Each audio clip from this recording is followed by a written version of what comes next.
The national champion is clad in big orange. The pitch. Swing and a miss. That's the ball game. The national champion is clad in big orange. At Summit and Destiny have met 7 times before. Tonight is number 8. Tennessee Volunteers have wrapped up an SEC outright regular season title.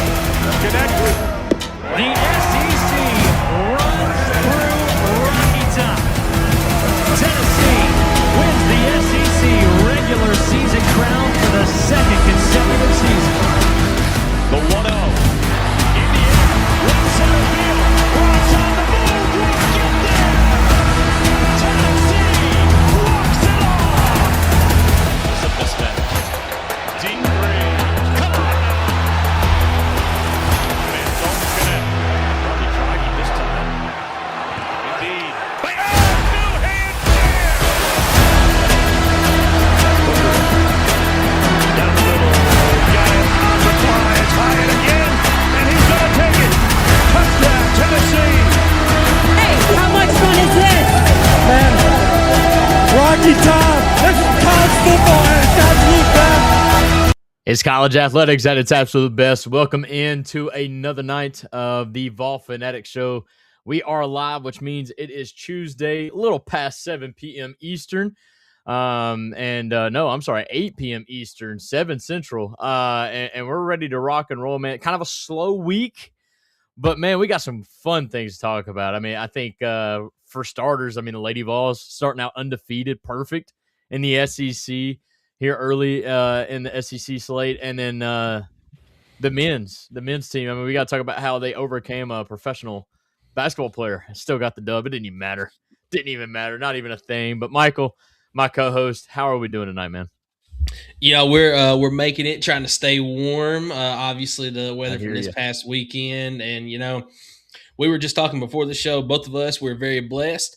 We did not lose power, but there were several thousand others around the area that lost power. I had family members that lost power as well. I know you were mentioning that you've got family members still without power as well. Right. So let's make sure to keep those people in your thoughts and your prayers, and also keep all of the emergency workers as well that are out there trying to get all this stuff taken care of as far as the road conditions, the power, all that stuff. Let's keep everybody in thoughts and prayers as well. Several thousand to even millions of people in the United States have been affected by all of this, and obviously it hit close to home as well. But very thankful for that. We get to talk a little bit of ball as well tonight, so cannot complain much about that. How you doing, man? I'm doing all right, man. Yeah, let's talk a little bit about Tennessee. Maybe bring some normalcy back into people's weeks. Who knows? Or if you've had a perfectly normal week and you just want to escape a little bit of reality, let's talk some ball. Let's do it. But man, give us the rundown. Actually, before that, I want to give you guys who our segment or presenting show sponsor, and that is Chris Smith Insurance. As a homeowner, Chris Smith was once let down by an insurance company, so he started his own agency where instead of feeling like a big company is fighting against you, you'll know that your agent is fighting for you. All insurance is not equal. Trust the Chris Smith Insurance today. Give him a call at 865-272-3387. And oh boy, are people making some phone calls now with claims. And I want to make sure, and I know Chris wants to make sure, that if that were to happen to you, the last thing you should have to worry about is if you're properly insured. So that's Chris's main thing. He's going to find you the best coverage for the best rate. And yeah, if that's something you feel like you need to do, especially after an event like that with, what we've seen over the mid-state, give them a call. Again, 865-272-3387. We appreciate you, Chris, for your continued support. Michael, what are we talking about, and what order are we talking about it? So tonight's rundown, we're going to look at the Lady Vols first tonight, as Lady Vols are in a little bit of a heater right now. Oh, and we get to talk about a big victory that they had at the Food City Center last Thursday night. Segment 2, we're going to talk about the men. You kind of alluded to it earlier, overcoming a professional athlete that came back to play college, whatever that's about. They're all professionals anyway. But we get to talk about Tennessee overcoming that one, getting a big road victory against Alabama. And then we get to talk a little bit in segment 3 about the bottom 3 teams in the conference from this past year and kind of how our predictions went compared to how they actually fared.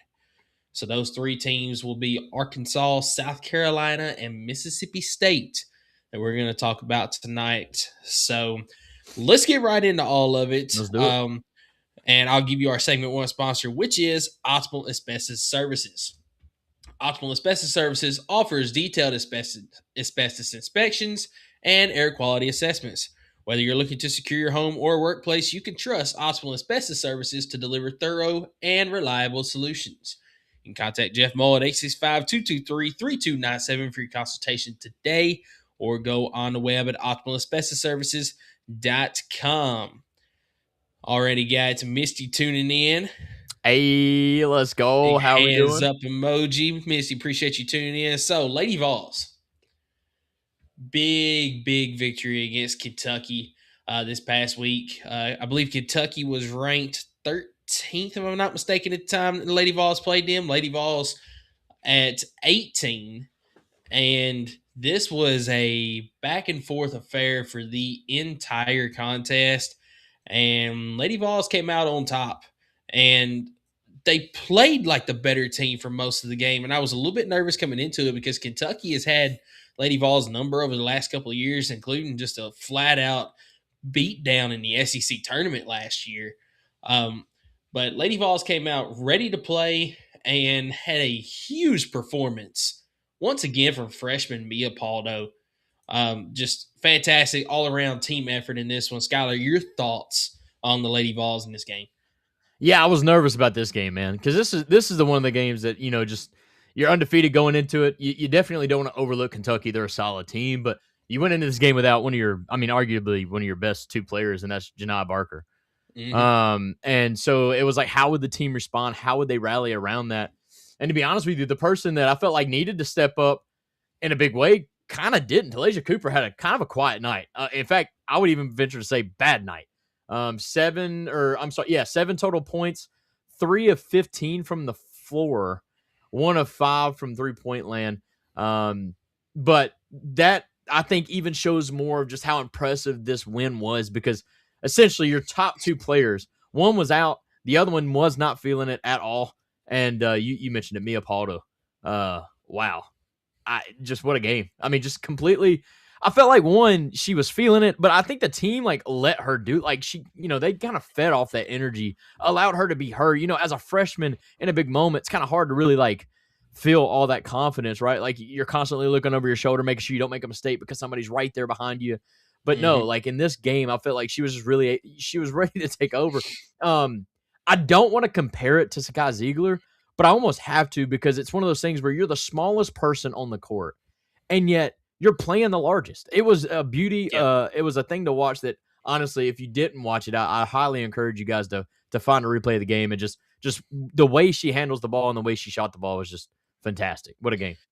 Yeah, 100%. I mean, 21 points, 9 of 22 from the field.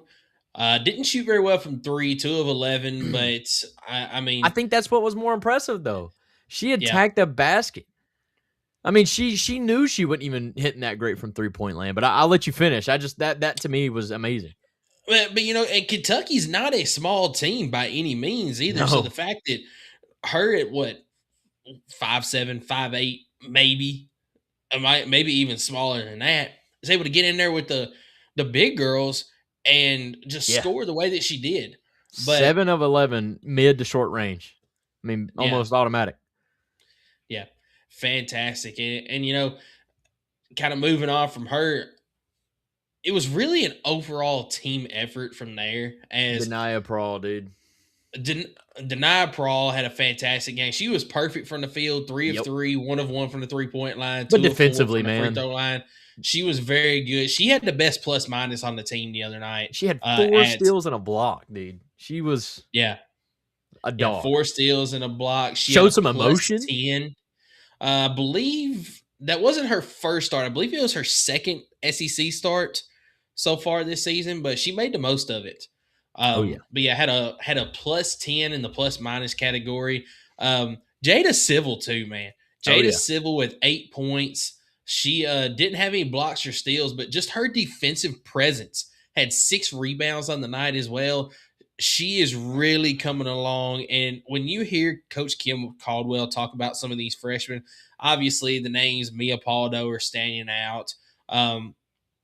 But next person out of her mouth most of the time is Jada Civil. Like, she is very, very high on Jada Civil, and she's showing exactly why Coach Caldwell is so high on her going forward. You mentioned Talasia Cooper, not the best night. She was 3 of 15 from the field and didn't even see the free throw line. You know, that's one area where she gets a lot of points is she'll end up getting fouled. She gets to the basket, gets and ones, or she's getting fouled in the process of shooting those layups, and didn't even get to the free throw line in this contest. So only 7 points, 3 of 15 from the field, as I mentioned. She was in foul trouble as well, ended with 4 fouls. Z Spearman had a pretty decent night with 8 points. Would have loved to have seen more rebounds from her. Only 3, but 2 big block shots in this contest as well. Yeah, man. Alyssa Latham, I wish a little bit more. But now I believe no, she only had 3 personal fouls. Talasia Cooper did get in foul trouble. She had 4 on the game, but like I don't know. Overall, like you mentioned, just a really great team effort.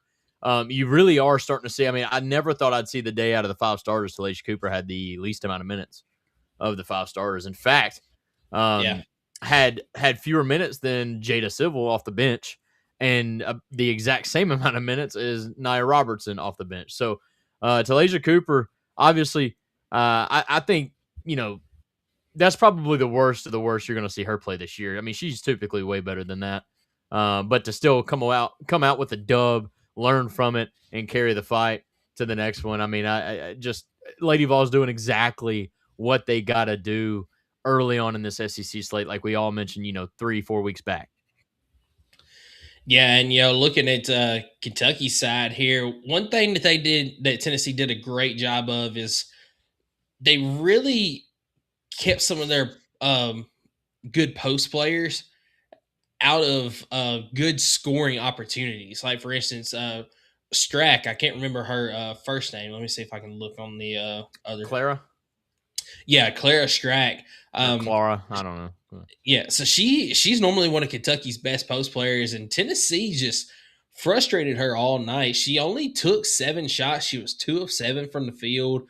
She did go 5 of 8 from the free throw line, only 9 points, did have 15 rebounds. Those are some big rebounds for Kentucky, but Kentucky, I can't remember her name, but also without their one of their best players on the court, as she was injured as well. But you already mentioned, Tennessee was without Janiah Barker in the contest, so it was kind of a 1-for-1 there. But only 7 players played in this contest for Kentucky, and only the starters actually scored in this contest. You had 3 players in double figures, but when you compare that to Tennessee, who had 1, 2, 3, 4, 5, 6, 7, 8 players scored in this contest, only had 1 of them in double figures, but you had 5 players that had more than 5 points. So Tennessee getting it a little bit more spread out than Kentucky did. When you compare the 2 teams in this contest, Kentucky shot a little bit better, but listen to this, Skylar. Tennessee took 67 shots compared to Kentucky's 47. Yeah, I think we talk about, especially in the men's side, turnovers being just like such a killer for the men's. But I mean, that's exactly what got Kentucky. I mean, they committed 21 turnovers. I mean, that's a testament to how just great Kim Caldwell's defense was in this. Which, speaking of, I mean, I got to tip my cap, which I'm not wearing one right now for all the listeners that may not be watching, but maybe listening later. But like, we're talking about a Kim Caldwell team that, like, let's be honest, never really thought that their defense has been great. In fact, probably quite the opposite. Now they do run full press, full court press most of the time, but I think you're finally starting to see the defense come around. This is, I believe, the 4th time out of the last 5 tries against SEC opponents they've held under 60 points. And 1, 2, 3. They're forcing turnovers and giving their offense more of a chance to win the game. I mean, like I said, if you can fact check me on that, that would be awesome. But 4 out of the last 5 games, 4 out of the 6 SEC games that they have played in, they've held their opponent under 60. And to your point there, I feel like the defense is stellar. And not to disagree with you here, but I feel like the defense has always been pretty good under Coach Caldwell. But the difference is, it looks like the defense is bad because they played that full court. The other team is able to break that press and get the easy baskets. But I feel like when they're in a half court defense, it's always been pretty good. But this year, it seems like the half court defense is really good. Like they've really stepped up this year. I just thought I remembered just high scoring games last year against the SEC in particular. Yeah. Now I understand that they scored 100 points left and right last year in the non-con schedule. It was a favorable one at that, but I just thought in the SEC slate, they kind of got bullied a little bit on the defensive side of the ball. Now they still played well, don't get me wrong, but I mean that's just kind of like I'm a football guy, but kind of like the 22 football team where you had a really good offense that kind of hid a bad defense, but the defense looked good because they just kept winning, if that makes sense. I don't know. In my opinion, you're starting to see that defense, in my opinion, is what won you this game. It wasn't your offense. It wasn't Mia Pato. It was the defense holding Kentucky to 58 points, getting 21 turnovers. And like you said, you honestly shot worse than Kentucky did, but you got so many more opportunities to score that you got the win by 2 points. Yeah, 100%. It was a great all around effort. As we already mentioned, Tennessee took 20 more shots. Kentucky did shoot a little bit better, 38% compared to Tennessee's 34%. They also went 6 of 17 from the 3-point line compared to Tennessee's 7 of 30. Got very, very lucky that it did not come down to free throws. Oh, yeah. Because 7 of 16, that's less than 50% is what Tennessee shot from the free throw line. So bad. Kentucky didn't shoot great either, 16 of 25. But the biggest difference was the points off turnovers, as they forced 21 Kentucky turnovers compared to Tennessee only had 9, and Tennessee scored 21 points off of those 21 turnovers. So, you mentioned the defense. A lot of that was done in the half-court defense. It wasn't even the press that Tennessee played. It's the half-court defense forcing those turnovers. And really, that was the only place that really stood out, other than obviously the bench points, 13-0 in Tennessee's favor. But Tennessee 11 steals. Obviously, that was because of turnovers. But this was a game that I mentioned it was back and forth, but Tennessee did lead the majority of this contest. 34 minutes and 48 seconds of this contest were Tennessee led, compared to 2 minutes and 37 seconds for Kentucky. Only 3 times were they tied and only 6 lead changes. So Tennessee held the lead for the majority of this contest, and just a big victory for the Lady Vols. We mentioned earlier this was a tough stretch that they were coming into. You had Alabama to start off with. On the road, you go down there and get a big victory. Then you get Kentucky, who was actually number 11 at the time that they played. And, coming to your home court, got a big victory there. They were supposed to play at Ole Miss on Sunday. That one has been postponed due to the weather. Don't know what the makeup date on that is going to be yet. You get Mississippi State at home on Thursday night, a team that you played a couple weeks ago and won by 10 at their home place. So hopefully that should be a win. And then you've got the big one on Sunday. Dude, it ain't even just the big one. It's the game. I'm not overly Mississippi because this gonna that okay. But from a goals perspective, Mississippi State is a game because UConn is a non-conference game that absolutely means nothing in terms of seeding in the SEC tournament. However, everybody that is a Lady Vol fan in basketball know that UConn is absolutely the bigger game. It is UConn. It is Lady Vols. That is like the Super Bowl-ish of lady basketball, of women's basketball, and I'm here for it. That UConn game, we actually won last year at home was a spectacular game, and I was there, and my goodness, I was blown away with how many UConn fans were actually in TBA. But that game on Sunday on Fox, man, and then you've got a ranked Georgia team right after that. You've got number 3 South Carolina right after that. And then I would say you get a breather against Missouri, I guess, before you play number 4 Texas. Like that's 100% a breather against Missouri. I mean, you welcome in old Kelly Harper, who, by the way, that's what in I'm the saying. preseason, in the preseason, lost to a Division III team. I mean, but the game to be one too. I think Lady Vols can look rest season. I mean, it is big game after big game after big game because, like I said, you got Mississippi State, and then it's ranked, and then you got Missouri, not ranked, but right. It's your old coach, and then you got ranked Texas, and then you got an unranked Texas A&M. And maybe that is where you get your breather before you finish them with top 10 Oklahoma, top 5 almost LSU, top 5 Vanderbilt. Like I said, Tennessee, though, the Lady Vols set themselves up so well in the front end of the schedule to really make a push to make things exciting to end the year. Yeah, I guess you mentioned it, man. Right now, Tennessee sole possession of first place in the SEC. The only undefeated conference team remaining is last night. South Carolina with a huge victory over Vanderbilt. It was 103-74 was the final. Vanderbilt, one of the final remaining undefeated teams in women's college basketball, which fell last night. But yeah, Tennessee 6-0. You got Vanderbilt and South Carolina chasing them at 6-1, and then LSU, Texas, and Ole Miss right behind them, 5-2 and 4-2, respectively. And Skylar, it does seem like you've got a little bit of connection issues on your side. It actually did kick you just a minute ago. So I don't know if you want to check that before we move on too much.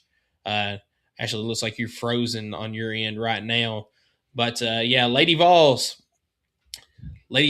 big time win last week. Just got to keep moving forward and pick up some upsets along the way, because you've pretty much won all the games that you were favored in. That Kentucky game, I don't believe you were favored in. You pulled that one out.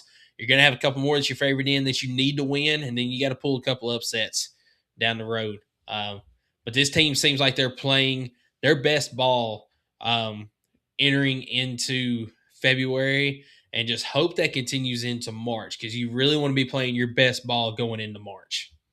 That's right. Yeah, I think my internet's connection's so bad, and it has been this week. I think maybe due to the weather. What I'm going to do, Michael, is I'm going to let you take over for a little bit. I'm going to hard reset everything and try to join back in. Is that okay? Yeah, that's fine. We'll go ahead and move on to segment 2. Kind of talk a little bit about the men's, and then you can join back in as soon as you get everything reset on it. Rhonda's in the chat. What's up? What we doing? I'll be right back. Y'all be good. All right, so while Skylar is doing that, trying to get his internet reset, I'll give you our segment 2 sponsor. Let me pull up the ad read here. And that segment 2 sponsor, it is P&L Business Services. We know firsthand that getting your monthly reporting, invoicing, bill pay, taxes, and other essential business services right is critical. That's why at P&L Business Services, we go beyond bookkeeping by providing you with everything you need in your back office so you can have your time back and the peace of mind to do what you love most, which is building your business. Behind every successful business is a great bookkeeper. You can trust P&L Business Services for all of your taxes and all that stuff, bookkeeping needs. It is tax season coming up. They're about to get really busy. So if you do need somebody, please reach out to Miss Leanne and the crew over there at pnlbusinessservices.com. So talked about women's basketball. Now we get to move into the men's basketball as a big time victory for the Vols, going down to Coleman Coliseum and getting a win over Alabama. It was a game that the storyline was all about Charles Bediako, formerly played for the Motor City team. It was the Philadelphia 76ers G League team. And there was a big announcement this past week as an Alabama judge granted an injunction allowing him to play immediately while NCAA determines whether or not he should be eligible to play. So obviously, you got people supporting that. You got people also coming out talking about what are we doing type of deal, and good reason behind that as well. But it didn't matter as Tennessee went down to Tuscaloosa and got a big victory over the Crimson Tide, 79-73, behind a big effort from Nate Ament. 29 points on 50% shooting in this contest. 10 of 20 from the field, 2 of 3 from the three-point line, and then 7 of 9 from the free throw line. Also had 7 rebounds to go along with those 29 points. It seemed like he was in a zone in this contest, and we saw him finally start to play aggressively, which is something that we haven't seen too much of this year. I mean, he's played well all season long, but it's the aggressiveness, the physicality that Tennessee and fans have been wanting to see, and you just hadn't seen a lot of it this year until that game. Rhonda, Charles Bediako, that's how you say his name. Bediako. He actually played for Alabama in, let's see, it was 2019 through 2023. No, I'm sorry, 2021 through 2023. That's when it was that he played, and still has eligibility left. The big stink about all of it was that he has signed a professional contract and has been playing for the Motor City team. As I mentioned, that's the 76ers G League team, and was granted that injunction to come back to college and play. So that was the big stink out of all of it, was the fact that, now we're going to let professional athletes come in. Well, then there's the argument, well, some of these overseas players, they've also played professional basketball before. Ethan Berg for Tennessee was actually playing professional basketball overseas before he came to Knoxville. So it's a lot of gray area type of things that is going on right now. Personally, I feel like that if you come to college and then you go pro, whether it be G League, D League, the actual NBA, whatever that may be, then you probably don't need to come back to college. The overseas thing, that's a whole other thing. It's hard to get into because a lot of those players directly out of high school, they don't have the colleges overseas that they can go to like you do here in America. So they go directly into playing professional basketball at that point, making some money. So that's kind of an area that it's hard to determine whether they should be able to come over and play right away, whether they should be able to play at all, that sort of thing. Yeah, I'm not going to say he was irrelevant against us because he actually played pretty well in the contest. He had 13 points on 5 of 6 shooting. Most of those were alley-oop lobs, where he just had better position. He was 3 of 4 from the free throw line, 3 rebounds, did have 2 big-time blocks, a couple of steals. So he played pretty decent, but Tennessee did have a great game plan and just executed that game plan. And Charles Bediako really didn't affect Tennessee much overall, even though it seemed like it for a little bit. It really does have stink all over it. And the fact that Joey cannot get a legitimate another year, but that's allowed. Yeah, that's a that's definitely a big topic that Tennessee fans have been talking about lately. Is you can allow somebody to play professional basketball to come back in because they still have eligibility, but then Joey Aguilar trying to fight for another year of eligibility as well, as he played a couple of seasons in JUCO. Whether or not that should count towards eligibility, that's kind of the topic there. I think that Joey should be allowed another year, but you never know at this point where they're going to lean on things.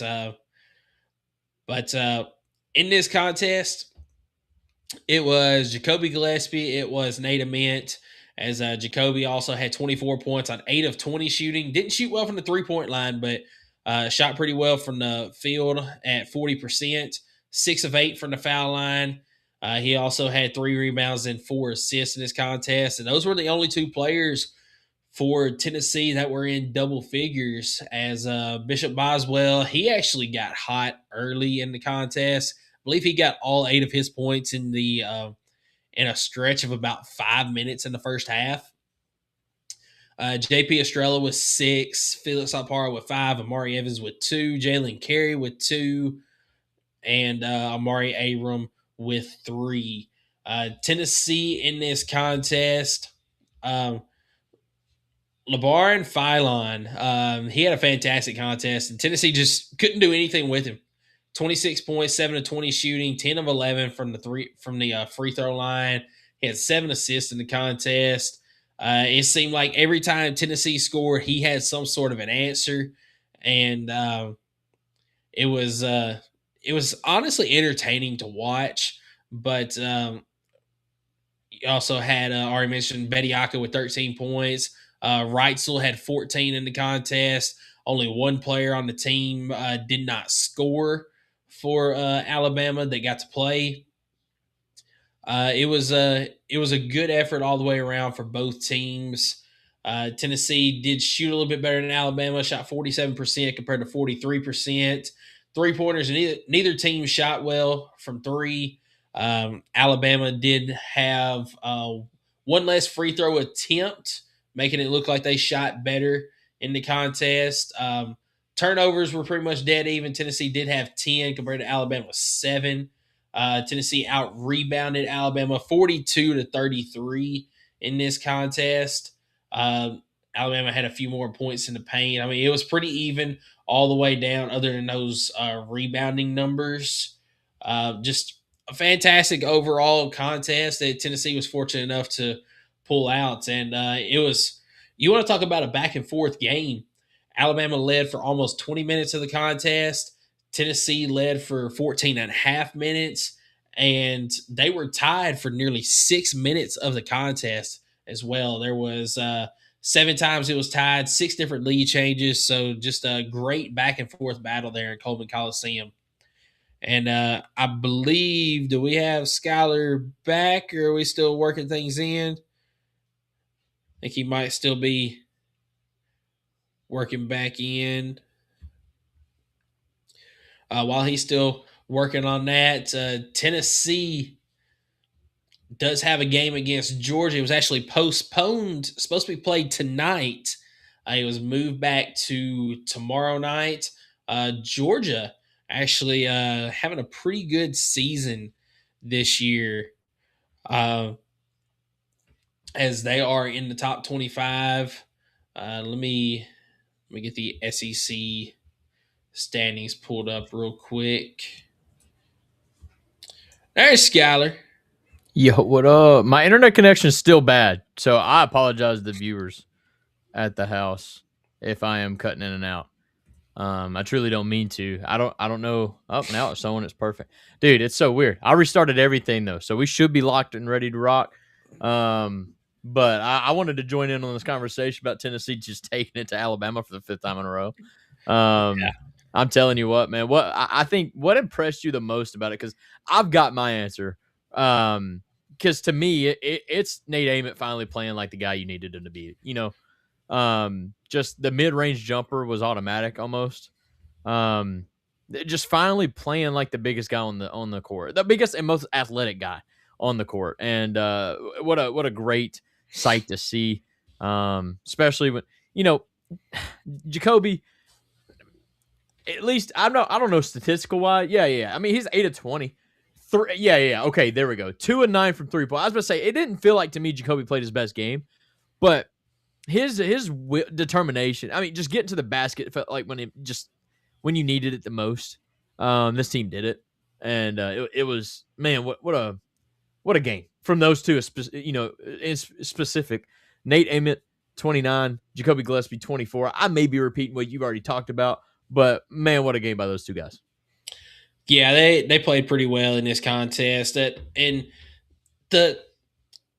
Ament has played well all season long, even though we've wanted more from him because he was this really highly touted, the highest ranked recruit in Tennessee history. But what impressed me was the physicality that he played with. That's something that we've been wanting from him all season long. But what really impressed me in this game was just how well Tennessee played on the road. Yeah. Something that we haven't seen this season. You go on the road to Arkansas. Hostile environment. Yeah, you go on the road to Arkansas earlier this season. You played well for the majority of the game, and then you get into about a 4-minute stretch where you just completely fall apart and end up losing in that contest. Let's see, let me get the schedule pulled up. I'm sorry. No, you're good, big dog. We're live. Yeah, you go on the road to Florida, and you play well in the first half until like the final 4 minutes, and then you start to fall behind. And in the second half, you just completely fall apart and get blown out in that contest. Then you've got the random Kentucky game where you just don't play well at all at home. But then you go on the road to Alabama and you look like a team. You look like that team that knocked off number 2 Houston at the beginning of the season. Yes. Which is something that we've been dying to figure out. Is Tennessee going to get back to that point to where they can be a contender? And I think you found your answer in this game. Yes, they can. You just need the consistency. And I still don't think we found it because I want to go back to Rhonda's comment here that she said, I would like to have 2 more consistent shooters. You also can't miss the foul shots. That's something I say every single day we come on here. HYFT, hit your free throws. Everyone counts. That drives me insane. It absolutely drives me insane too.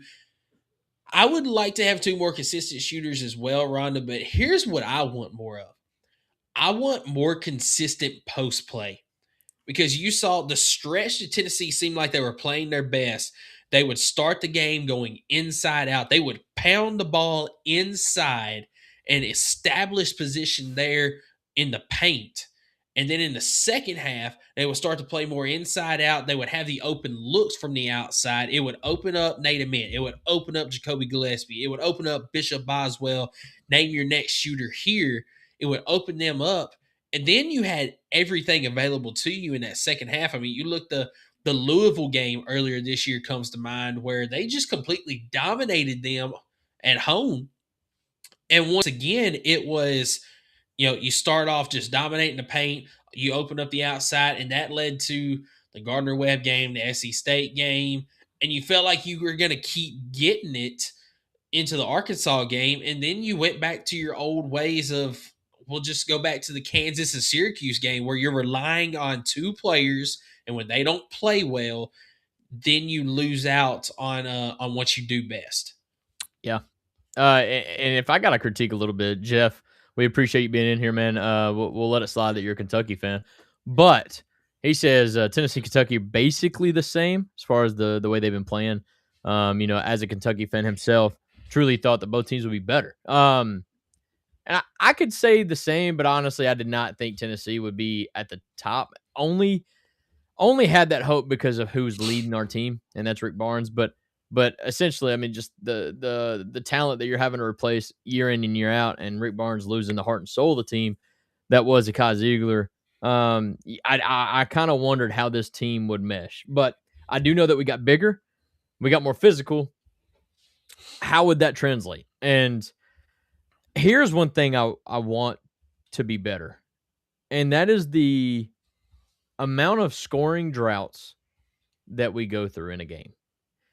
And maybe it's not even like the amount of it. It's more of like how long it lasts. It's every game they'll throw up a graphic saying like Tennessee scores in the last 4 minutes and 27 seconds of gameplay. Like things like that I just really wish, or without a field goal, 0 for 12 in the last 4 minutes. Things like that. I know that's part of basketball and it is what it is, but like that's when I feel like you really need to rely on those post guys to go get just a hard-nosed bucket at the rim just to help break that ice, break that seal on the lid again, so that you don't go through those just heavy droughts that I feel like this team does go through all the time. Yeah, but that's also one of those consistent things that we have seen since Rick Barnes has come here. Not Yeah. saying Yeah. that that's a Rick Barnes issue, but it's a something with Tennessee that they go through these droughts, and I'd love to find out what that issue is and what we can do to fix it, because it is a problem. And that's what caused us to lose that Arkansas game. You went through a 4 to 5 minute drought in that contest where you didn't score a single point. Arkansas is still scoring, and by the time you look up and they're up by 12, Arkansas ended up winning by 11. So by the time you finally scored again and you started scoring consistently, Arkansas was still scoring along with you, so you couldn't catch up. Right. Kind of the same deal with Florida. You went through a drought in that first half that allowed Florida to take the lead. The only other thing is you never really got consistent scoring in that second half, and it just allowed Florida's lead to just continue to open up and open wider and wider. Same thing with Kentucky in that contest. Tennessee had that game with Kentucky won, and you went through a drought there late in the second half to allow Kentucky to close that gap, and you just allowed them to keep closing and keep closing. I think we went when we talked about it last week, Tennessee finished the last 5 minutes of the game without a single field goal. It was only free throws that they scored. So you're 100% right. There's got to be some sort of fix for these scoring droughts.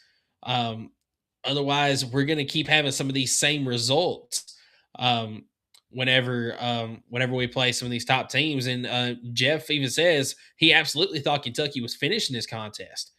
And Jeff, it should have been finished. Kentucky should have been finished in that game. Tennessee had it won.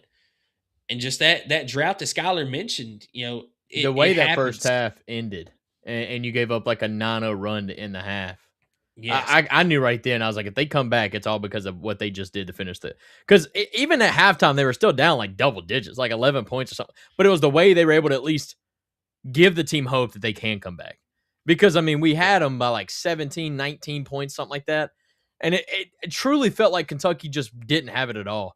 But the way they just kept fighting, and the way that Tennessee just, like you said, man, that is the one thing that is keeping me, not even cautiously, but just almost a doubter this year. And I hate to say that word because it's not like I'm doubting the team, but it's just like I don't have the Final Four aspirations that I've had in the past just because I know this team just doesn't seem to be it. Now, they can make a run. They have the talent to do so. But I'm definitely relying on that get hot at the right time type thing rather than just being a good team year round, like a Duke or I don't know. I don't know. But Tennessee proved that they do own Alabama, and all the Bammers down there, they're really butthurt because, man, they thought they had it this time, but they didn't. It's fine. Yeah. On a Tennessee Saturday night, by the way. Absolutely. It's nice when they on the weekend. Tennessee, they do get a pretty favorable schedule overall for the next couple of games. You get Georgia tomorrow night, as I mentioned. They play pretty decent this year. They've lost a couple of games here in conference play now, sitting at 4-3 in the conference so far. Before playing Auburn, they do go to Georgia for that game. They play Auburn on Saturday. An Auburn team that is down from where they have been. They've got Stephen Pearl as coach now instead of Bruce Pearl. So that's a definitely not an improvement for Auburn's side. Definitely more favorable for Tennessee. Whew. You got Ole Miss next Tuesday night at home. That should be a pretty I'm not going to say easy game because obviously conference play, nothing comes easy, but those should be 3 games that Tennessee should win before you get the rematch against Kentucky in Lexington. It's honestly a game that Tennessee should win, especially seeing how they played against Kentucky in the first half. But, obviously things happen. Tennessee, it's something about playing against Kentucky that just it doesn't go well, or it hasn't gone well in recent times for Tennessee. But Tennessee does not play another ranked opponent at this moment until February the 21st when they travel to Nashville to play against Vanderbilt. So you've got a stretch here where you've got to figure some things out, and you've got to make sure that you take care of business to set yourself up for a good position in the SEC tournament, because right now Tennessee sitting at 9th overall, I believe. 1, 2, 3, 4, 5, 6, 7, 8. 9th overall out of 16 teams in the conference. So you're in the bottom half of the conference. But obviously, you've got a log jam of teams as Texas A&M sitting at 6-1 overall. You've got 3 teams, one of those being Kentucky, sitting at 5-2 overall in the conference, 1 game back. You've got 3 teams sitting at 4-3 overall, 2 games back. Tennessee and Alabama both at 2.5 games, and then it's Texas, Ole Miss, South Carolina, Mississippi State, LSU, and Oklahoma all within 5 games of the top spot in the conference. So it's a long way to go in this SEC slate. Long way to go. What's the ideal? You want to get to like Lady Vols? Is it 12 SEC wins? Like what's that number? I know in baseball we always have that number. It's like 14 or 15 in baseball, but like what is it in basketball that you really want to be at to just know that you're going to be competitive in the SEC? So they play 18 conference games. So 13. I would say 12. I would 12. Say 12 to 13. That gives you a 12 wins, 6 losses. And let me just look here. So you've got 1, 2, 3, 4, 5, 6, 7, 8, 9 games on the road this year, which means you got 9 at home. So you need to have 9 home wins, and you really want to try to win half of those road games. So obviously with it being 9, I would take 4 road wins overall. So I mean, you pretty much hit the number 13. 12 to 13 is what you want to be to be competitive. Time to nut up. It's time to go get it. Yeah, Tennessee. I mean, that UK, that Kentucky loss is looming large, I think, and I'm afraid it's going to loom large all season. But it's time for Tennessee to really lock down. They do have a chance to redeem it, which I think is going to be key, especially on the road in Rupp. They got a chance to redeem it, but Tennessee needs to rattle off 4 or 5 wins in a row here. Really give themselves some momentum, and they need to look good doing it, right? I know it's hard to do that in basketball. You can't have a good shoot night every night. I get that, but you got to look good doing it, and because the final 5 games of the season where you go, it's basically every other game, right? So once a week you got at Vanderbilt, Alabama, and then you host Vanderbilt, and that's the last 2-3 weeks, right, of the season, because you've got a couple games slotted in between those games, but that's ranked. 5 or 3 of your last 5 games, and man, it'd be nice to end the season on a kind of okay picture. Like it's kind of the opposite of the Lady Vols, right? Or is it? No, yeah.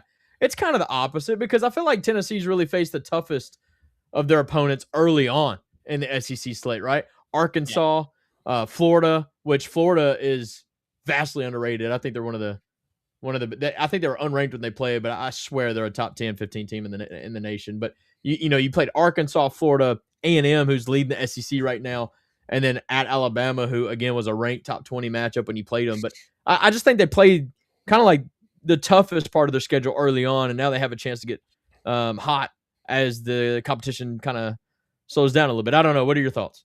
I mean, it kind of seems that way, but you also got to think as well, the SEC is down this year compared to last year. It is. Right now, everybody's kind of beating everybody. Yeah, like AP poll came out yesterday, and there's only 4 teams that are in the top 25 and only 1 team in the top 15 from the SEC. And you compare that to last year where it seemed like it was 10 to 12 SEC teams that were in the top 25 every single week. Yep. And I mean, and I'm not going to necessarily say this because the SEC is just that much worse, but some of these other teams are good.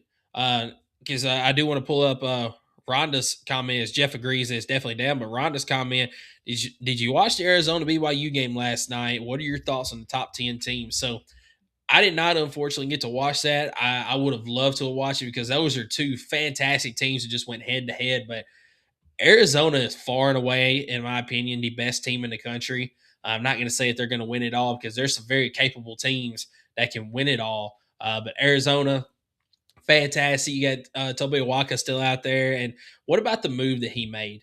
Obviously, hate to see him go from Tennessee, especially the situation that happened. But he has done nothing but better himself overall, going out there and being on a very good team that could have a chance to win the whole thing. BYU as Jeff said, they're very good, just outside the top 10. They've got a fantastic freshman that's probably the second best player in college basketball right now, behind Cam Boozer at Duke. But UConn, they're back up there once again. Michigan, just been dominating folks most of the season. Duke, obviously up there. Nebraska, the surprise team this year, still undefeated, just coming out of nowhere. Gonzaga, they're always up there. Michigan State and Tom Izzo has another fantastic team. Iowa State lost a couple of games that felt like that they shouldn't earlier this week, but they're still 18-2. Illinois, a team that you faced earlier this year and lost to by 2 points. Yep. They're still up there and they're looking great. And then Houston, obviously, that you beat earlier, they're sitting right at number 10. Just dropped a game to Texas Tech, who is right behind them at number 11. There's some great teams in the top 10. This is going to be a fantastic basketball season, getting into the tournament. Another year where anybody can win the whole thing. I mean, that's every year, but I see out of these, 11 teams that I mentioned, and I'll even stretch it out to 13 when you add in Purdue and BYU as well. I see 10 to 11 different teams in that top 10 right now that can win the whole thing. I mean, that's how good these teams have played. What you needed, though. Last year, I felt like, especially the tournament, was so chalky that I'm really excited this year to see chaos. Maybe even see a Cinderella. I don't know. I feel like this year is definitely more possible than most. So, yeah, man, I think, Rhonda, this is kind of what I'm hoping, right? If we can get it all gelling at the right time, we can compete, and I couldn't agree more with that. We have all the pieces, right?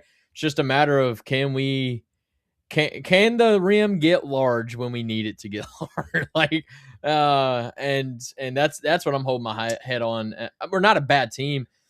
We're really not. It's just we're not a dominant team this year, and that's okay.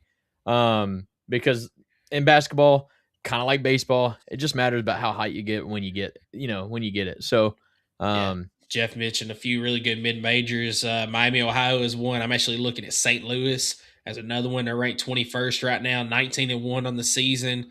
There's some really good mid majors out there as well that can make a run late in this season and into the tournament. There you go. You got anything in closing on this segment with the men's? Next game against Georgia. As of right now, it's slated for tomorrow. Is that postponed or no? I believe it's still for tomorrow, right? It was postponed from tonight to tomorrow. That's right. So it's still SEC Network, 7 p.m. I believe is the Eastern time. And tomorrow on the SEC Network at Georgia in Athens. Yep, in Athens. So now let's go ahead and let's move over to our last segment of the evening. And that's going to be talking about some SEC football teams and how they fared this year. But before we do that, I'll give you our segment 3 sponsor, which is Kaizen Painting. Do you want a colorful life? Kaizen is a painting and drywall company that provides residential, commercial, exterior, and interior services. At Kaizen Painting, we understand the importance of a beautifully painted home and properly installed and repaired drywall. We're here to bring your vision to life.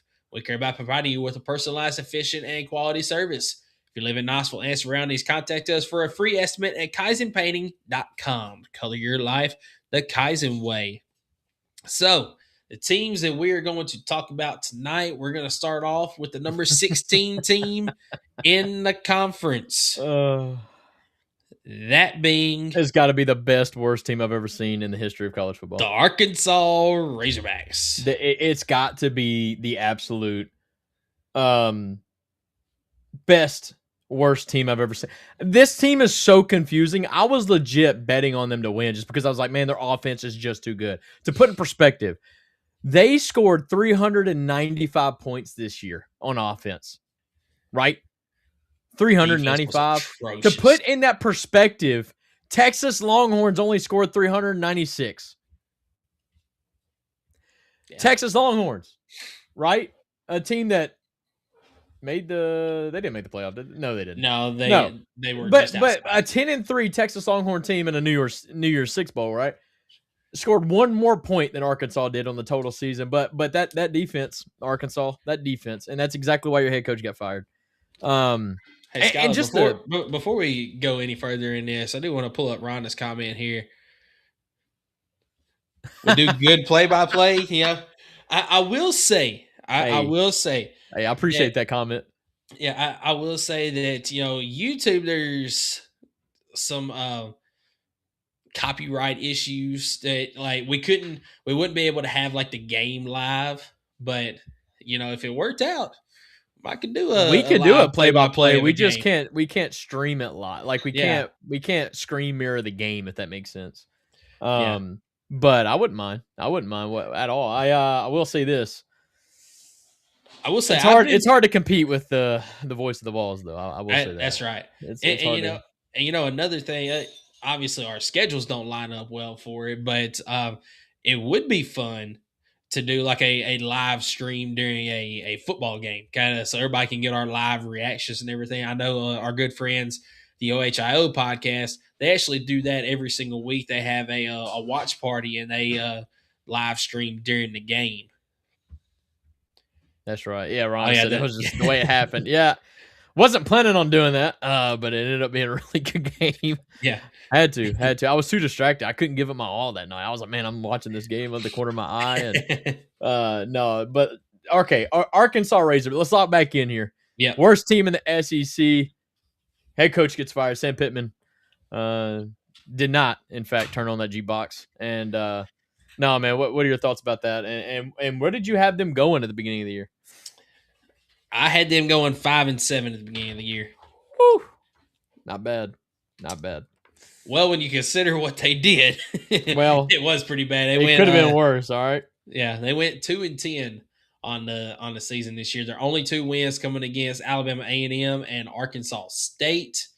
It was you definitely mentioned it. It was a season of coulda, shoulda, woulda. Hold up. You had them going 5-7? Yes. You also had them going 5-7. Yeah, this must be the wrong notes. Hang on. No, that's the right note, brother. I had you having them going 7-5. Uh-oh. They started out with A&M and they ended with Missouri, right? Or is that the wrong? Is that last year's schedule? No, that's correct. Let me check. I looked it up before we. Or maybe I just did their worst case 3-9, best case 7-5. Then that's probably what it was. Okay, all right. So we both had them going 5-7. Then all right, my fault. Had me worried there. I thought you were trying to get one by me there. Because I had wins against Alabama A&M, Arkansas State, Yep. Auburn, Mississippi State, and Missouri. Attaboy. Yeah, I had Alabama A&M, Arkansas State, Memphis, Mississippi State, and Missouri. Yeah, that's fine. Yeah, and the season, it was, as I mentioned, full of coulda, shoulda, wouldas. That Ole Miss game early in the year. We talk about that Georgia game for us. Memphis game, man. I was going to say, we talk about that Georgia game for us. If Arkansas pulls out that game against Ole Miss, do you think their season kind of trajects a little bit differently? Because I think so. Yeah, I mean, but I could say the same thing with like several of those games for Arkansas. Oh yeah, I mean, you got the Ole Miss game where you lose by 6, a game that they probably should have won.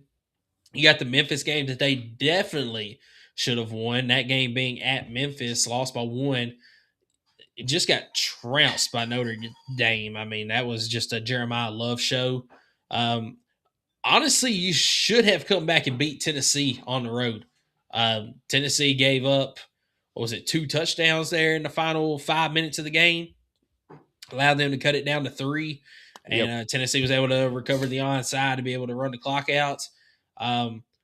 Nearly took down Texas A&M the week after. Auburn got you by 9. Mississippi State ended up losing by 3. You lose to LSU on the road by 1. You were in a shootout with Texas there for a little while before Texas started to pull away, and then Missouri ended up winning 31-17. So yeah, just not a great season. You mentioned Sam Pittman getting fired. Was that after the Notre Dame game before Tennessee, or was it before then that he got fired? I can't remember. I think he got fired. I think it was very early in the season, though. He either got fired after the Memphis or Notre Dame game. I cannot remember. I There was a bye week, I think, is when he got fired. He got fired after Notre Dame because he had the bye week before they played Tennessee. Yeah, that's what it was. Yes, because that was the whole storyline that we were talking. Well, what's Bobby Petrino going to have for Tennessee? Is that something to be concerned about? Yeah, I remember us talking about that now. Yeah, just not a great season overall. 2-10. We'll see where Arkansas goes from here, as they hired Memphis's head coach. I cannot remember his name off the top of my head, but we'll see where he leads them next season. Ooh, this is a good question by Rhonda. Said, did Sam Pittman get hired somewhere? Not that I'm aware of. No. Not that I'm aware of. I feel like if he does get hired, he'll get hired as an offensive line coach somewhere. I would take him as the offensive line coach. Sure. No, absolutely. All right. Any final? I don't know. Like I don't even know. Like, we both predicted 5-7, so we were both off by 3 games there. That's not a good start. No. Not a good start. But you got any final thoughts, I guess, on Arkansas versus like your regular season expectations, or your season expectations versus what they did? No, I mean, at some point you knew that I will say this. Me and you both still had them kind of bottom tier SEC. Didn't think a lot was going to happen with them. I just didn't expect them to literally get the worst luck in almost every single game they played. Yeah, and we had to know that the whole Sam Pittman cold beer type of line there, it was going to fall short eventually. I mean, it was going to run out of steam, and it did early this season. I think it's honestly for the better, because I feel like you had some false hope last season with Arkansas. He should have been fired last year. And they just didn't pull the trigger until early in the season this year. But I think Arkansas in the future, we'll see where this new coaching hire leads them, but it could be better for them in the future than it was for them under Sam Pittman. Right on. Well, the next worst team in the SEC, South Carolina, technically. Mississippi State. Yeah, South Carolina 1-7 in the conference, 4-8 overall. Just 1 year after Shane arguing, pulling every string you could to make the playoff at 9-3. And what a turnaround, and not for the good, not for the better. They were 0-4 on the road in the SEC. Actually, they were just 0-4 overall on the road. They still had a losing record at home, 3-4. Yeah, man. What are your thoughts on Beamer ball? I've never been high on Shane Beamer, but I just felt like that with Lenore Sellers, and I felt like the defense was going to be solid like it was last season when they went 9-3 and were just shy of the playoffs. They were one of the hottest teams in the nation. I thought this team was going to be more than what they were, and I was dead wrong on that. Because you want to know where I had South Carolina? You had them going 9-3, didn't you? I had them going 10-2. Yeah, but even better than that. You had them going better than my best case scenario. Yeah, swing and a miss there, buddy. It's okay. I was you really bought into the Lenore Sellers hype. I did. That's okay. I did. It's okay. I mean, how could you not when every single media outlet's saying that he's going to be a Heisman frontrunner? He would have already been fired if he didn't cheat. Oh yeah, it's fine. Fair enough. It's fine. It's okay. Yeah, man. I missed the mark myself, but not as bad as you did. I had them going 7-5. Yeah, they literally went the floor. I mean, I had them. The floor was 4-8 for me, and they hit it. In fairness on this schedule, nobody anticipated Vanderbilt being as good as they were. We thought Vanderbilt would be solid. Didn't expect them to be as good as they were because Vanderbilt just dominated South Carolina at home, mind you, 31-7.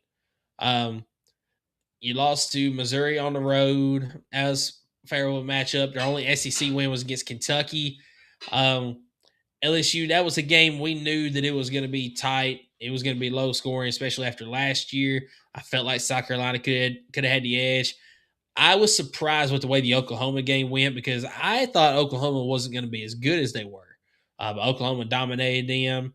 They actually played well against Alabama at home. It got beat. The Ole Miss game, kind of figured out what happened. But then the one that hurts, Texas A&M at Texas A&M, where you led 30-3 at halftime, and you get beat 31-30.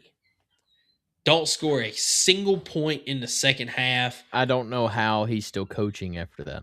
I agree. I mean, I genuinely think me on the sideline, if you gave me a lead like that, there's no way you could cough it up.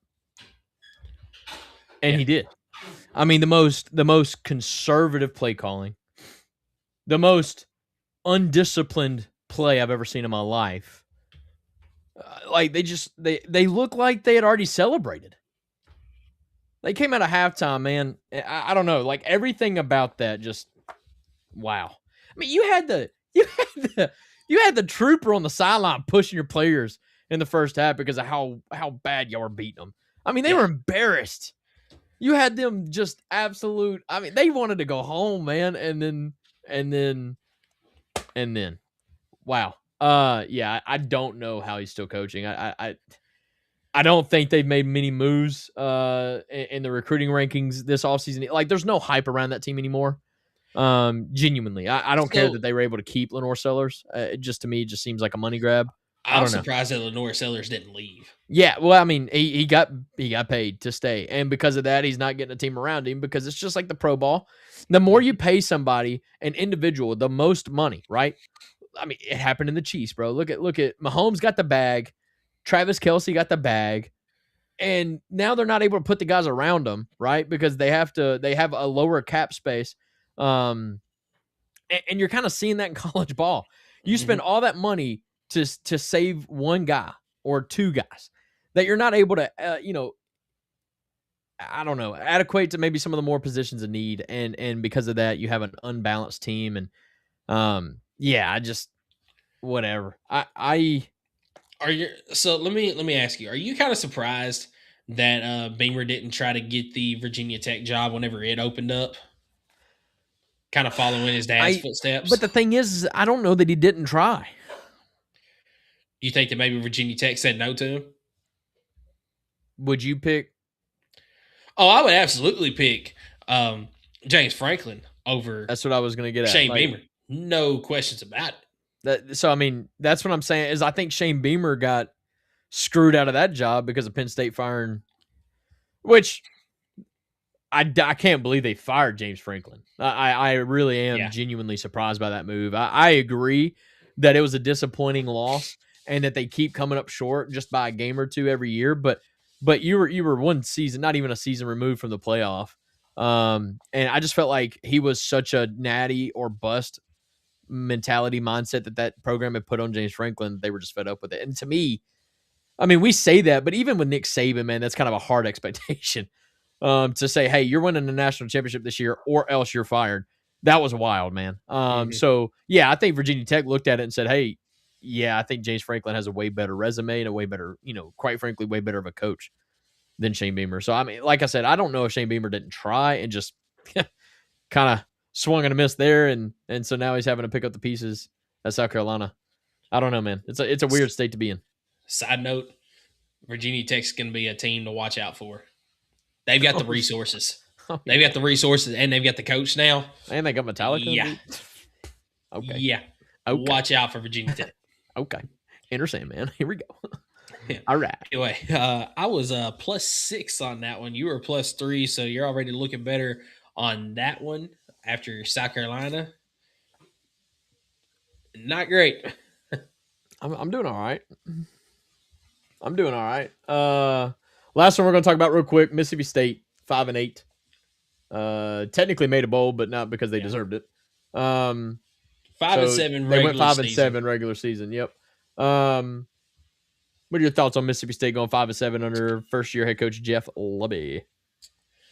Honestly, a little bit better than I was expecting because I've mentioned it ever since he got hired. I'm high on Jeff Lebby. I feel like he's a good coach. I just don't know if you're going to be able to win at Mississippi State. I felt like this season was better. You had a little bit better defense. It's still not good enough for what you need. You started off the season very well. I mean, you had that win against Southern Miss and the big win at home against Arizona State, which, ended up not being as big when you look towards the end of the season and how Arizona State finished. But I felt like Blake Shapen kind of held them back at times. I feel like when you had Taylor come in at quarterback, they seemed to play a little bit better. Granted, the 2 games that he started in the regular season, they lost, but I just felt like as a team, they played better overall with him at quarterback. He gives you more options than Blake Shapen does. I mean, you had the Tennessee game where you took Tennessee to overtime.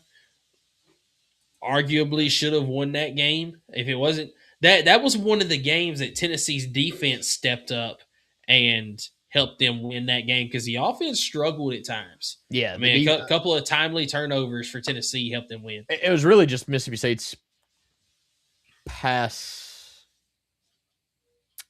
offensive line got mauled in the passing game, I guess is what I'm trying to get at. I mean, Tennessee's defense did such a good job rushing, getting after the quarterback. But it's weird because like their running game was working, but their passing game just wasn't. Like I was begging them to throw the ball. Yes, we were. I remember that begging game. Mississippi State to throw. Yeah, I was like, please drop back and pass because I knew that the man didn't even have like 2.5 seconds to throw it. So that forced turnovers. Tennessee was able to get a lot of sacks. Got a scoop and score touchdown. Yeah, the defense, in a weird way, with how bad they mauled us in the rushing game. I mean, Bothwell, I think, had his best game rushing. Yeah, Bothwell had his best rushing game, I think, against Tennessee with 134 yards. Now, Taylor against Ole Miss, I don't know who his first name is, but or that might have been the quarterback, but that's the quarterback, yeah, he had 173 yards. So I mean, technically that was their highest. Yeah, but as far as rushing game, pure rushing game, they legitimately had their best rushing game against us, and conversely, one of the worst passing games. So yeah, that was. But when you look at some of the rest of the season, you pull up some of these games. The Florida game, that was, if you remember, Florida was ahead, but Mississippi State had the ball driving down the field and just an absolutely terrible call on, I believe it was 3rd down that resulted in one of Florida's linemen getting a tipped pass interception to seal the deal. Then the next week against Texas, I believe they had a 2-touchdown lead in the 4th quarter, and kind of similar to what South Carolina did against Texas A&M, just started playing conservative. You had 3 straight 3-and-outs that resulted in Texas being able to score 2 touchdowns to tie the game, send it to overtime, and then Texas ended up winning the game in overtime. So you're looking at a 5-7 year for Mississippi State that could have very well been 7-5. Could have been better if you beat Tennessee as well. Who knows? Maybe you play better against Missouri and Ole Miss at that point. I mean, Mississippi State is close, and they could compete next year. But something tells me that after last year, there's going to be a step back somewhere. Maybe a 4-8, maybe even 5-7 again. I don't know how much you're going to be able to compete at Mississippi State in the day and age of NIL. Yeah. No, right on.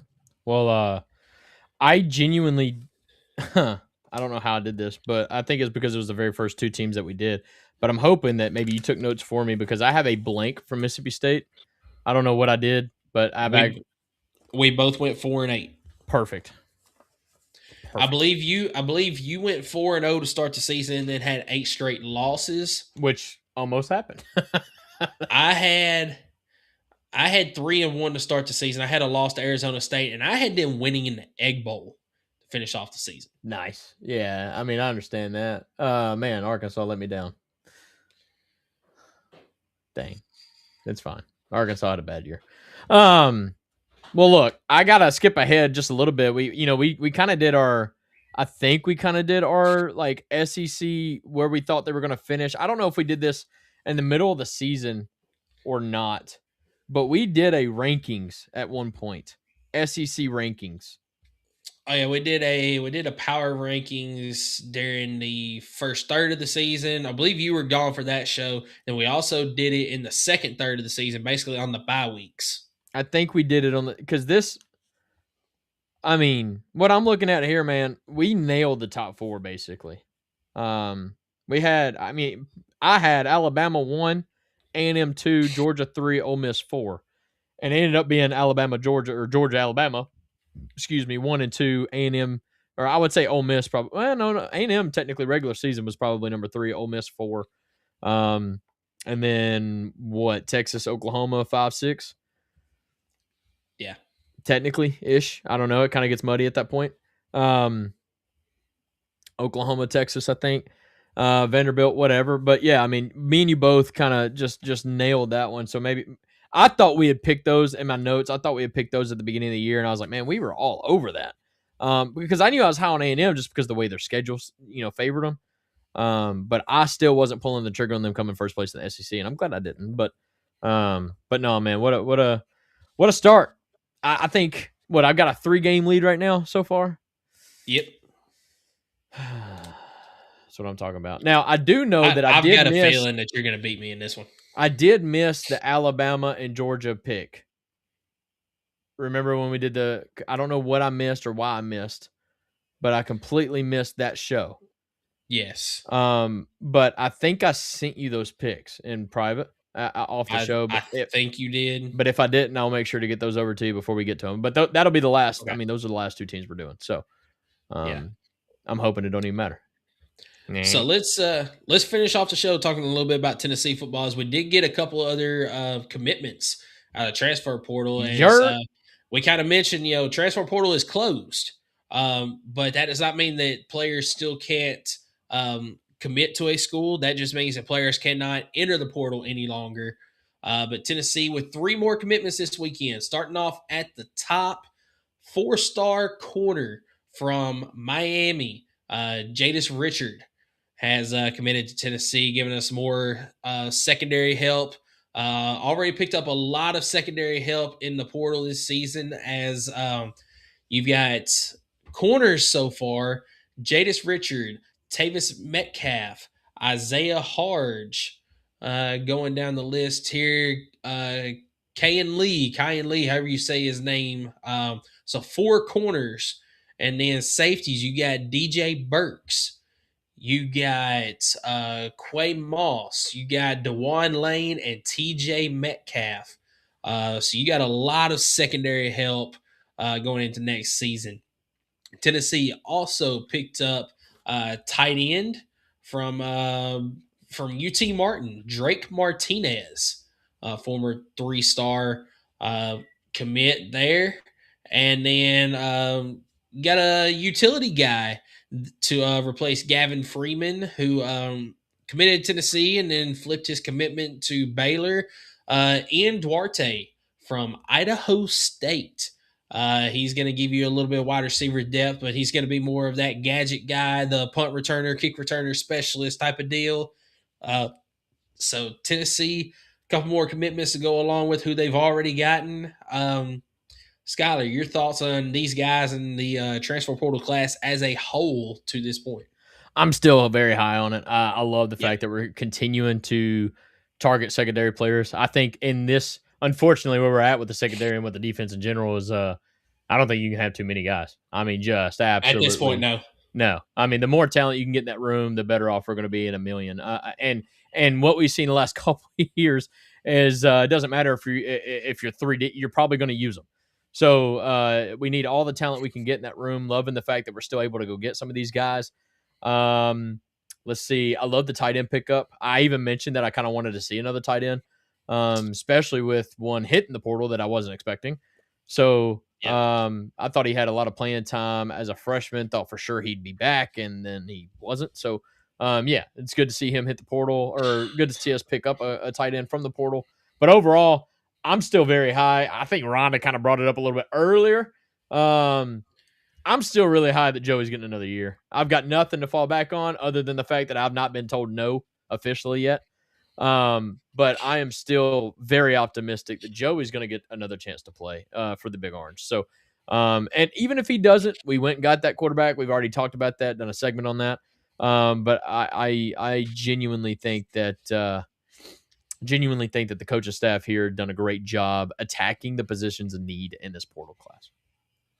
Yeah, 100%. And we're gonna get through our SEC recaps, and then we're gonna start having conversations each time we come on. Some football conversations, questions from you guys, things like that. And one of the things that we'll kind of talk a little bit more in depth of is how we feel about Tennessee's position groups and how we feel going into next season about some of those groups, how we feel Tennessee will do. Will they improve? Will they take a step back? That type of deal. We've got all off season to talk about all sorts of different things with Tennessee football, but I'm kind of with you. I'm really liking the transfer portal class that we got so far. I feel like, obviously when you look at the names, you look at where they came from, some of the stuff that they've done so far, it's easy to say, man, we've got a stacked transfer portal class. And then we could come out next year and it could be a year that's worse than it was this year, especially on the defensive side of the ball. I have a hard time seeing that actually happening, but everybody this time of year, they look at what they get and they're like, man, we're stacked. We're stacked when it comes to the transfer portal. There's no way that we're going to do bad. And you never know. But when I look at the names and I go back and I'll watch tape on some of these guys, I really do feel like that Tennessee has got some good players. I feel like you got some diamond in the rough type players as well.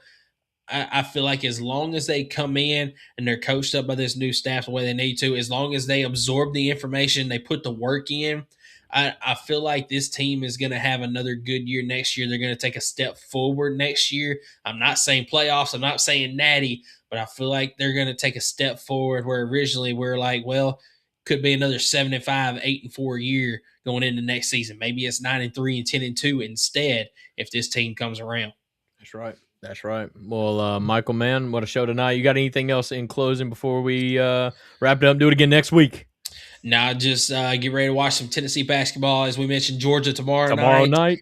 You got Lady Vols playing against not Ole Miss. It's Georgia. No. Yeah, so both. Is that correct? I feel like both of them were playing Georgia. Give me just a second to look that up. Maybe it's Mississippi State. It's Mississippi State that they're playing against. But you got Lady Vols. Yeah, Lady Vols. You got Vols as you got the men that'll be playing again on Saturday against Auburn. So 2 big games this week for the men. And you got a huge game for the Lady Vols coming up on Sunday that everybody needs to be tuned in for. I don't feel like we preview that one enough, man. That is such a big game. I'm excited about it. I just want the Lady Vols to compete, man. Be there, act like they're supposed to, treat that game seriously like it's a game in March. I mean, that's what I'm hoping to see, and I think that's what we will see out of the Lady Vols. I don't want to see any quit. I don't want to see us laying down. I think you're going to see a masterclass coaching job by both Kim Caldwell and, of course, UConn, their head coach. He's a dog. Whatever. No, man, what a game. It's going to be fun, and I'm looking forward to it. Yeah, so you got that, and Skylar, it's 17 days away from Tennessee baseball. I'm so excited about that. And would you believe that it's actually less than that for Tennessee softball? I did not know that. But softball has already rubbed me wrong because how in the absolute world has the player rankings came out and Carlin Pickens is not even the number 1 pitcher on the rankings. It just absolutely blows my mind. I cannot wait for her. I mean, any ounce of doubt that she's, I want her to go out. Just absolutely like perfect game after perfect game. I genuinely think, hot take, I think she has multiple perfect games before SEC play. You might be right. I think that you absolutely could be right. Dang, I thought you were going to disagree with it. Before SEC play? Come on. Well, I guess that's when she's going to get them, though. SEC, obviously, a little bit tough. But, no, I think she'll have I think she'll have more. Softball is 9 days away as they actually start next Thursday, February the 5th. Are they in a tournament in Texas? Where are they playing at? We'll talk about this next week. But it's got to be some sort of tournament. That's what I thought. Usually they open the season with the tournament of some sort. Clearwater, Florida. There it is. Yeah, they ain't playing in Tennessee. It's too cold for that. Come on now. It's like 9 degrees outside. It's 25, but whatever. No, man, I'm excited about it, man. I'm giddy about some baseball, man. I hate watching it, but it's still fun. Yeah, it's a boring sport to watch. I understand. Not for the Tennessee Vols, though. I mean, we usually hit bombs and talk smack, so that's good. Yeah, 100%. But no, appreciate everybody tuning in tonight. Looking forward to some good basketball later this week. And everybody, make sure that you stay warm. There could be another round of snow and ice and all that coming in this weekend. Go ahead and cancel schools. Go ahead. Go ahead, cancel them all. The entire state. I'm joking. No, man. Everybody stay safe for real. I think power is starting to come back on for most of our folks in the mid-state, which is great news. So no. If y'all need anywhere to go, my door is always open. Just reach out to me, and we'll make sure we get you guys fed more. Yeah, absolutely. Everybody, go Big Orange. Go Vols, baby.